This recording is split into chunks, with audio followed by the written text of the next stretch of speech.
I am futurist Amelia Kallman. Thank you so much for joining me. This is the 35th edition of The Big Reveal. Recently, I've really enjoyed consulting for a multinational manufacturing company, as well as speaking on XR and retail, and also on post-COVID trends. I have some new podcast episodes out on XR Star, which can be found at AV Nation TV. And also, I will be speaking on the 1st of June at ISE Digital on the XR channel, and potentially on the 23rd of June in London, live at Evolution London. So do stay in touch about that. So first, we have the Olympic Virtual Series. So this is esports coming to the Olympics, which is very cool. It starts on the 13th of May, and the idea is that it can bring engagement to a larger audience, hopefully engage younger viewers as well. It will include cycling, baseball, rowing, sailing, and motorsports. And other sports are going to take a look and maybe or maybe not participate, but in further years, we might be able to see football, basketball, taekwondo, and tennis, who are all checking out this time around. Air Ninja.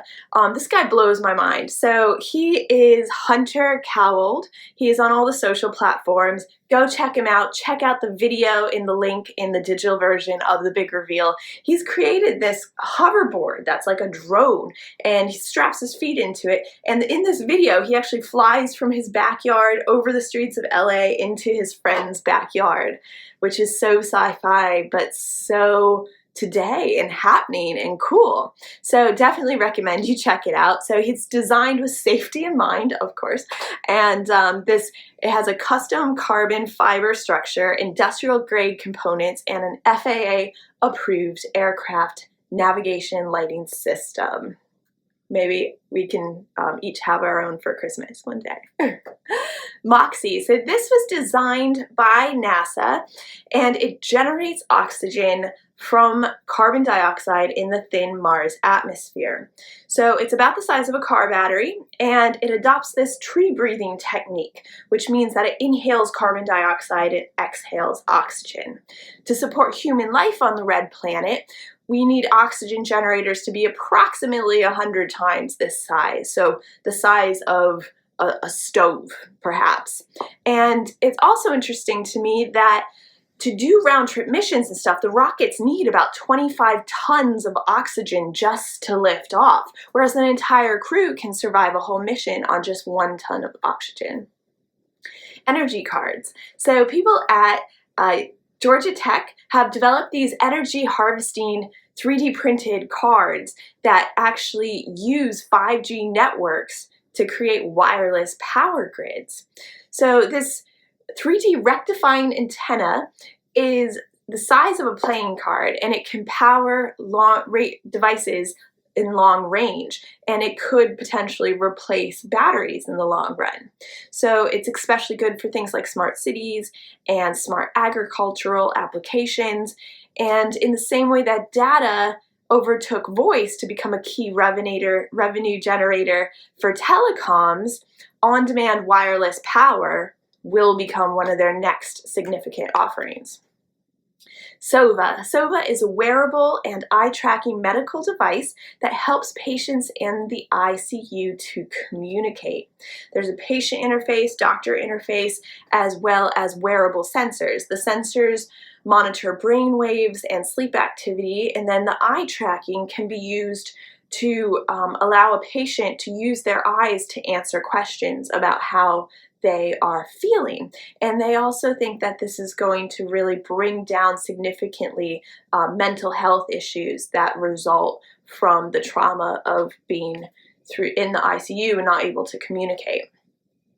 KnitX. KnitX creates fabrics that respond to emotions, physical stimuli, and environmental conditions. So by integrating fabrics and fibers, that are resistive, conductive, thermochromic, photochromic, and thermoplastic with traditional yarns, textiles become digital and reactive.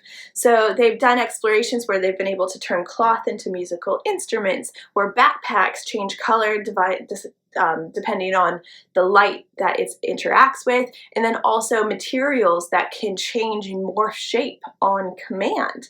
So, you know, we very soon can have clothes that are going to be able to make us warmer or cooler depending on the temperature around us, and then also maybe change shape and style based on our mood. Obs Bought Me. So this is currently on Kickstarter. You can get in there, it's $79. And what it is, it's an AI-powered auto-tracking phone mount for assisting with selfies, vlogging, streaming, and video calls. So basically you have a professional film crew holding your phone while you're doing your blog, and it's able to track your gestures, move with you, keep up with the speed, etc. So it's going to be shipping in June 2021. Pandora is the world's most prominent jeweler, and they are phasing out diamond mining. So they are going to go exclusively to lab-grown diamonds, and this is to meet a demand by consumers for more sustainable and ethically sourced diamonds. So they are the same chemical and physical properties as diamonds, but they also are only a third of the price to mine them, and then they cost the consumer a tenth of the price as a regular diamond. Aura. So Prada, Moët Hennessy, Louis Vuitton, and Cartier have formed the first global blockchain consortium called Aura. So this makes it possible to track product history and truth of authenticity in a way that cannot be changed or tampered or hacked. This is using blockchain in the way it's meant to be made.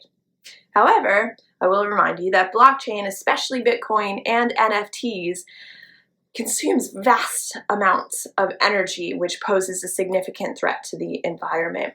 And it is going to take government intervention to and green solutions such as solar and wind power to make sure that this technology can become sustainable and not destroy our environment at the same time, because obviously it has some great use cases, right?